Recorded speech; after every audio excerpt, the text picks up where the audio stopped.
Bet you thought it was a monster, didn't you? Yeah. No. All the acting is done by the hair. I'm just the supporting role. This past week, I ended up watching 2 franchises because I wanted to sort of compare and contrast the similarities and differences between Critters and Gremlins.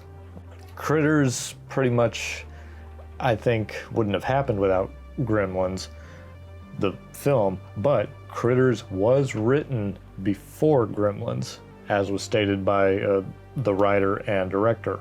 I think it was written in about 1981, but it had to go through rewrites to reduce the similarities, which, you know, there's still similarities, but for all intents and purposes. So Critters was a good formula to start out with, you know, small town, family on a farm, not really any huge conflict, but then little nasty aliens come down to Earth and cause havoc and eat and kill people. And that's one major difference between the two. Critters, they would kill and sort of cause havoc along the way, whereas all the Gremlins, they were all about causing havoc and anarchy because they were like an exaggerated parody of people. And that was more cartoon violence for Gremlins. And if people died along the way, well, that's just how it would happen. But Critters were a little more intent on actually killing. The first Critters, that was excellent. You know, got a little music video, and Terrence Mann, who, you know, he was on Broadway, like, he's a good singer, good performer, so bring him in. Young Scott Grimes, who go on to do many great films, and Dee Wallace. She's always so sweet and reliable in these types of movies where she has to scream.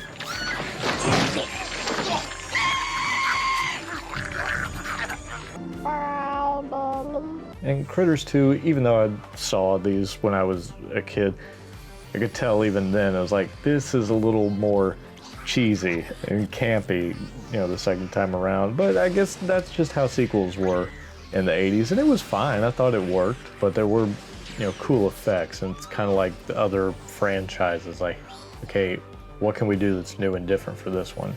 Looking back, it's like, yeah, this is really cheesy and corny dialogue.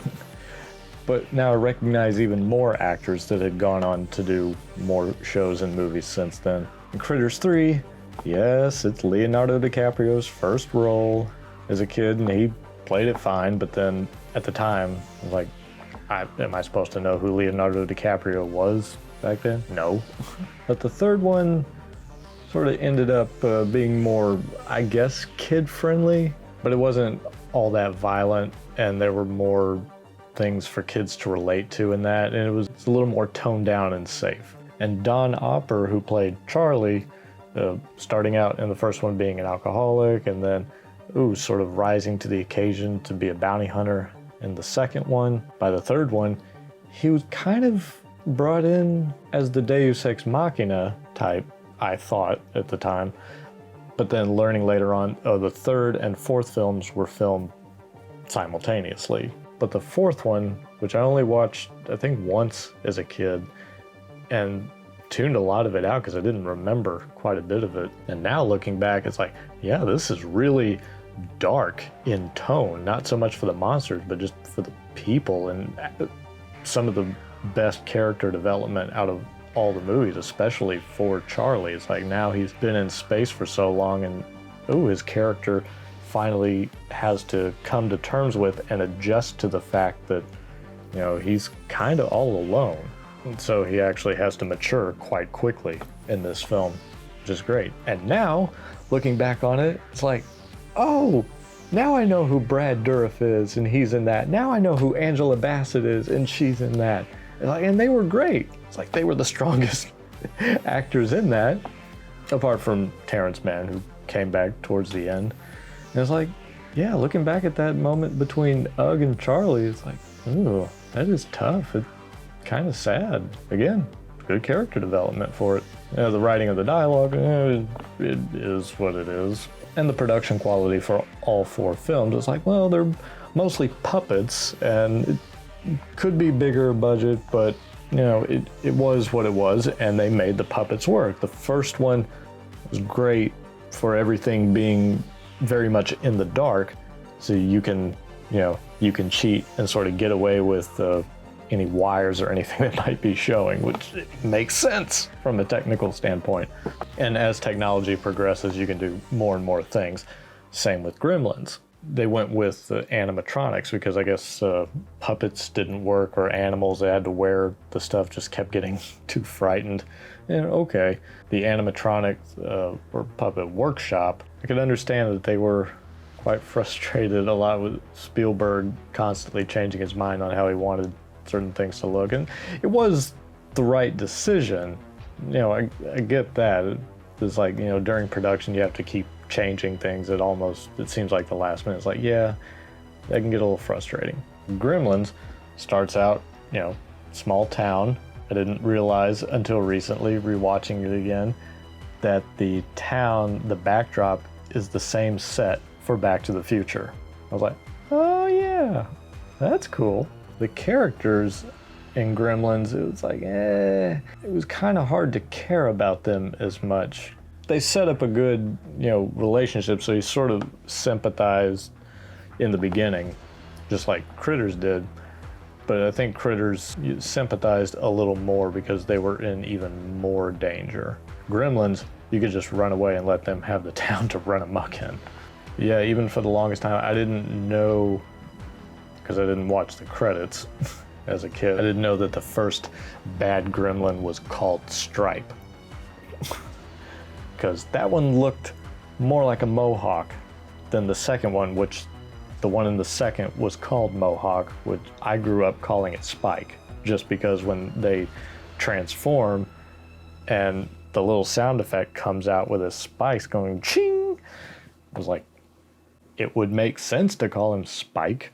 But Gremlins was just a huge amount of fun and more on the comedy side, which made sense. I think that's what sort of made it so successful. And I prefer the second one over the first one because there's so much more camp, yes, but also breaking the fourth wall. There's more variety. I think even more is at stake. Just everything about it was bigger, not just for production value, but the concept of everything. All the different types of little species you could have. And I love the gremlin who, drank the brain formula and it was very smart. And I used to grow up thinking like, probably get along with that one. Could probably get along with quite a few, but especially that one. It's like his voice sounds really familiar, but I could never place it. And then recently when I'm watching it again, looking it up on IMDb, Tony Randall. Of course. Now, was that civilized? No, clearly not. Fun, but in no sense civilized. And recently read up and realized that John Glover's character, Mr. Clamp, was a parody on Donald Trump, which, okay, yeah, I can see that. Because in the early 90s, Trump didn't have a problem making fun of himself. And I think one of my favorite moments from that film is still when the elevator stops and she says, "Sound alarm." Gremlin that turns into a bat, poking fun at Batman, which had just come out the year before. All these little fourth wall breaking moments just made me laugh out loud all over again. I loved it. Even when Christopher Lee comes out and he's explaining, oh, we were wrong, I should have listened. And then the film breaks. It's like, huh? And then the gremlin little silhouettes come out, start doing hand puppets. I'm like, this is fantastic. I don't remember seeing this as a kid. But then I couldn't remember if I just remember the TV version or if I got to rent the VHS at the time. But that moment, it's like, yeah, make it cartoony because it's fun. There's no other way to do it. So hats off to Joe Dante for both of those films. I also felt growing up for years, after not seeing or hearing anything about either franchise, I thought, why doesn't somebody make a Critters versus Gremlins? Because we had verses on everything else, Freddy versus Jason, Alien versus Predator. Like, these versus movies aren't all that great, so you might as well poke fun at it on purpose. And I think Critters and Gremlins would be the perfect match for that. I think someone suggested Ghoulies, but I never saw Ghoulies. So yeah, just a little recap on, the little B-ish monster movies that I grew up with, because it was the 80s, and why not? So, I mean, leave a comment down below. Which critters did you prefer? Which Gremlins movie was your favorite? And, it's just fun. So, anyway, y'all be excellent, and I will see you in the next one. I hope.